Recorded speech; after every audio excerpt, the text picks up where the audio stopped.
बॅचही लावलेला आहे. कुठला मुद्दा महत्वाचा वाटतो सध्या महाराष्ट्रासाठी, कारण एक महाराष्ट्र जनतेचं उच्चारण विशेष लक्ष असतं. बॅच मी माजी खासदार प्रीतम मुंडे यांच्याकडून लावून घेतलेला आहे. उद्देश तर आधीही तेच होतं, आताही तेच आहे आणि भविष्यातही तेच राहील.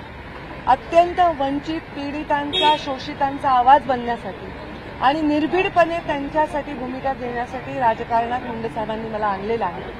आज मला माझ्या पित्याची खूप आवर्जून आठवण येते आणि आज सर्व त्या घटकांची नेत्यांची आठवण येते ज्यांनी मला ही शक्ती दिली, ही निर्भीडता दिली, राजकारणामध्ये संघर्ष करत असताना मुद्द्यांना घेऊन काम करण्याची शक्ती दिली. असे अनेक मुद्दे असतील जे वंचितांचे आहेत, ते माझ्यासाठी अत्यंत महत्वाचे असतील. माझ्या दोन्ही बहिणी, माझे चिरंजीव, माझी आई या सगळ्यांनी पण या संघर्षात आणि प्रत्येक निर्णयात माझी साथ दिली आहे.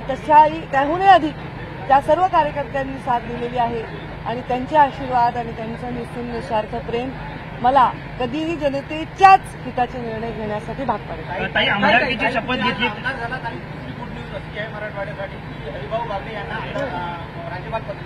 त्याला मराठवाड्याचा मला वाटतं राजकीय दुष्काळ आता कमी आहे आणि जास्तीत जास्त चांगली न्यूज मराठवाड्यासाठी. आमदारकीची शपथ तुम्ही घेतलीत, मंत्रिपदाची शपथ सुद्धा घेणार अशी चर्चा काही दिवस रंगत होती.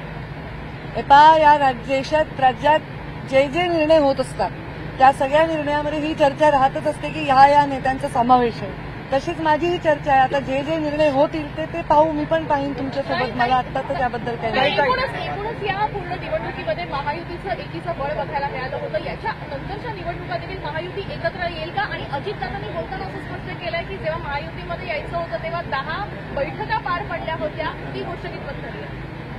मला त्याच्याबद्दल भाष्य करणं उचित वाटत नाही, पण महायुती अत्यंत एकजुटीने आणि अत्यंत ताकदीने लढणार आहे, याच्यात कुठलाही वाद नाही. पण एकीकडे नारायण राणे म्हणतात की 228 सीट सोबळावर लढणार भाजप. मी यावर उत्तर दिलेलं आहे. ते काय म्हणाले ते मी पाहिलं नाही, पण भारतीय जनता पार्टी जो निर्णय घेईल तो भारतीय जनता पार्टीच्या कोर कमिटीमध्ये करू शकतो. एखाद्या सामाजिक विषयावर, एखाद्या समाजामध्ये चाललेल्या घटनेवर मी माझं मत वैयक्तिक मांडू शकते, पण भारतीय जनता पार्टीच्या भूमिकेवर मत मी मांडू शकणार नाही.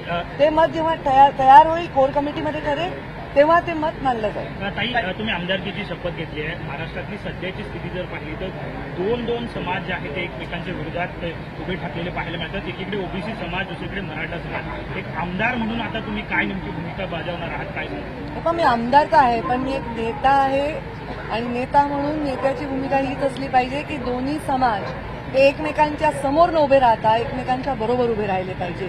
चित्र खूप बिघडलेलं आहे आणि नक्कीच ते चित्र दुरुस्त करण्याची जबाबदारी आम्हा सर्वांची. जरांगे पाटील हे म्हणतात की भाजपचे आम्ही 288 आमदार पाडणार म्हणून, याकडे कसं पाहता? कारण की भाजपचं डॅमेज जरांगे पाटील करतात. आतापर्यंत जे पाहत होते तसंच पाहते मी त्याच्याकडे. थँक्यू. धन्यवाद.